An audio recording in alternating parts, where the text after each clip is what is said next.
আপোনালোক যদি জন্মৰ প্ৰমাণপত্ৰ বনাবলৈ ব্যস্ত হৈ আছে তেনেহলে আজিৰ এই ভিডিঅ'টো সম্পূৰ্ণ শেষলৈকে চাব, কিয়নো সুপ্ৰিম কোৰ্টৰ পৰা ডাঙৰ এক নিৰ্দেশ আহিছে। আপোনালোকৰ যদি জন্মৰ প্ৰমাণপত্ৰ লৈ বহুত চিন্তিত হৈ আছে যে জন্মৰ প্ৰমাণপত্ৰ লাগিবই, তেনেহলে আজিৰ এই ভিডিঅ'টো সম্পূৰ্ণ শেষলৈকে চাওক। ভোটাৰ তালিকা পুনৰীক্ষণৰ বাবে বা ভোটাৰ তালিকা ভেৰিফাইৰ বাবে আপোনালোকক কোৱা হৈছে যে জন্মৰ প্ৰমাণপত্ৰৰ প্ৰয়োজন, কিন্তু সুপ্ৰিম কোৰ্টে ৰায় দিয়া অনুসৰি যে নিৰ্বাচন আয়োগক সুপ্ৰিম কোৰ্টে আদেশ দিছে বা সুপ্ৰিম কোৰ্টৰ পৰা অৰ্ডাৰ আহিছে যে আধাৰ কাৰ্ড এজন নাগৰিকত্বৰ প্ৰমাণপত্ৰৰ বাবে যথেষ্ট। আপোনালোক জন্মৰ প্ৰমাণপত্ৰ বনাবলৈ বহুত টেনশ্যনত আহি আছে বা জন্মৰ প্ৰমাণপত্ৰক লৈ চিন্তিত হৈ আছে। আপোনালোকৰ হাতত আধাৰ কাৰ্ড থাকিলেই যথেষ্ট ভোটাৰ তালিকা পুনৰীক্ষণৰ বাবে ভোটাৰ তালিকা ভেৰিফাইৰ বাবে। আপোনালোকে যদি জন্মৰ প্ৰমাণপত্ৰ বনাই আছে, আপোনালোকে বনাওক, অসুবিধা নাই। এটা ডকুমেণ্ট বনাই আছে, তাত কোনো ইমান চিন্তাৰ কোনো প্ৰয়োজন নাই। ডকুমেণ্ট এটা বনাই আছে, আপোনালোকৰ বাবেই ভাল। কিন্তু যদি জন্মৰ প্ৰমাণপত্ৰ নাই আপোনালোকৰ হাতত, তেনেহ'লেও আপোনালোকৰ ভোটাৰ তালিকা ভেৰিফাই আধাৰ কাৰ্ডৰ জৰিয়তে হ'ব। আপোনালোকে স্ক্ৰীণত এটা ফটো দেখা পাইছে, আপোনালোকে স্ক্ৰীণৰ ফটোটো চাওক, লগতে সৰু এটা ভিডিঅ' চাই লওক।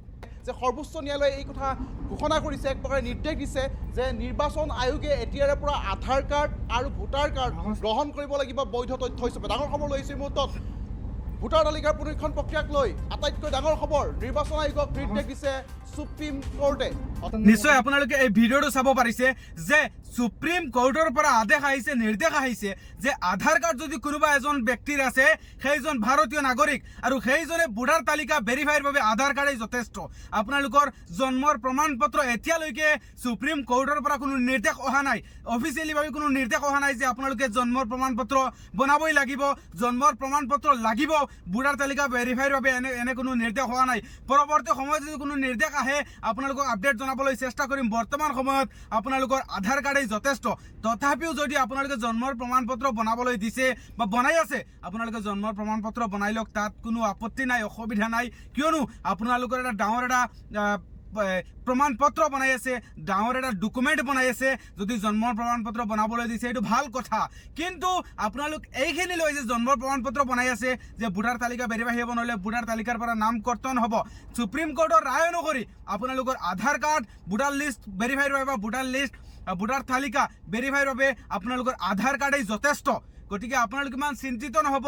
আচলতে আমাৰ সাধাৰণ মানুহ, যিসকল সহজ সৰল মানুহ, সেইসকল বহুত চিন্তিত হৈ আছে যে আমি জন্মৰ প্ৰমাণপত্ৰ যদি নবনাওঁ তেনেহ'লে আমাৰ ভোটাৰ তালিকাৰ পৰা নাম কৰ্তন হ'ব, নাম কৰা যাব।